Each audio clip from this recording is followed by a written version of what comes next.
Hello and welcome to the mini and to the innie.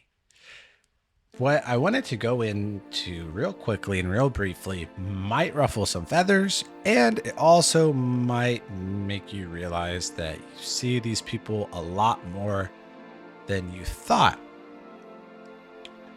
Meaning the disciples of Christ, the followers of Christ. It's funny because it's not one of those things where people are kind of just putting on, I don't want to really say sports fans. I guess you could kind of equate it to, say, a sports fan. So, you have a fan of, Team A, the New York Yankees, right? You have a fan of the New York Yankees and they wear the jersey and the hat and everything else like that. And they say, yeah, we, the Yankees, and everything else like that. But it's a little different because they never went out and played on the field. So they're part of the Yankees, but they're never players in the game. Well, it's a little different with, it's actually very similar and different with Christians. The disciples or Christians who really are players in the game are the ones who are out and actually living and acting and being like Christ, true disciples. Then you have the fans, right? I'd say you have your supporters and your fans, people who want to wear the stuff, but if they were really asked to, go out and run around and do whatever, maybe they would, but more than likely they wouldn't want to. They wouldn't want to get out of the bleachers. That's where we're at here as well. So there's, I don't want to call them fakers, but there's the supporters and the fans, true supporters, right? And you could go back to the Yankees that die hard. You tell them to go out there and take a 105-mile-an-hour fastball to the rib cage.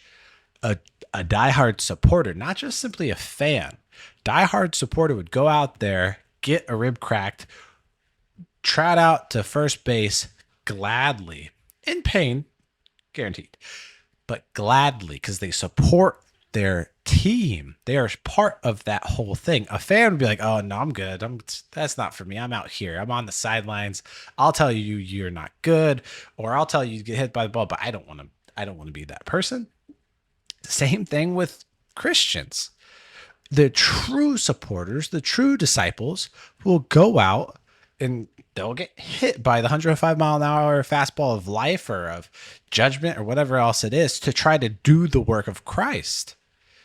And the fans who just like want to look cool, look like they're on the team, or just be up there and just say all these things to everyone else, when they're asked to go out and actually, like, I don't want to say the term suffer, but struggle, they'll say, "Oh no, that's not what we do. That's not how we live. That's not what really being a believer is about. No, it's just about wearing the fancy necklace. It's fine. That's just what we do." And then you bow down to me because I'm a better person. That's not it. Going out there to feed the homeless and clothe the naked and feed the hungry, give water or give drink to the thirsty. You guys might not know this, but that's Bible verses, that's scripture I'm sharing with you. So how could we tell the difference? You will know them by their love, quite simply. You will know them by their love. Their words, their actions, their thoughts, their being will be steeped in it. If you ever have a cup of tea and you steep your tea, all of a sudden the color of the water changes. Even everything, the tea leaves are still off to the side, but everything's changed. It's been steeped in that. Same thing with this. They'd be steeped in the love of Christ and they'll give it to others. So in John 13, 34 or 35, the Gospel of John, again, the Gospels are Jesus' teachings.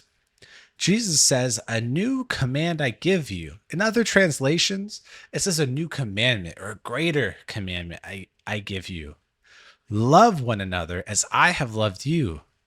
So you must love one another. By this, everyone will know that you are my disciples if you love one another.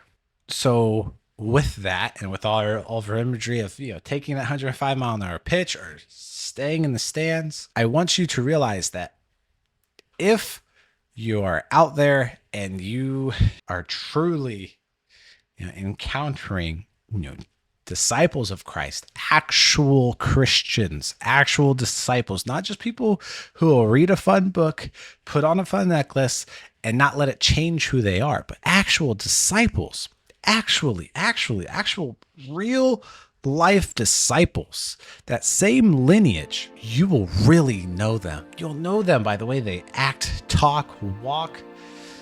If I believe it's Wu-Tang Clan, there's a few other things in that. You will know them. You will know them by their love that they have. And you'll also, here's the cool part, you'll also know if, not that they're faking, I'd say if they're really not fully living in their, Christ-centered identity. All right. I know that's more of a fun one. It wasn't really a heavy hitting one. I hope you enjoyed it. I hope it encourages you. I hope it opens your eyes to the love that Christ truly has for all people and his people. Till next time, take care.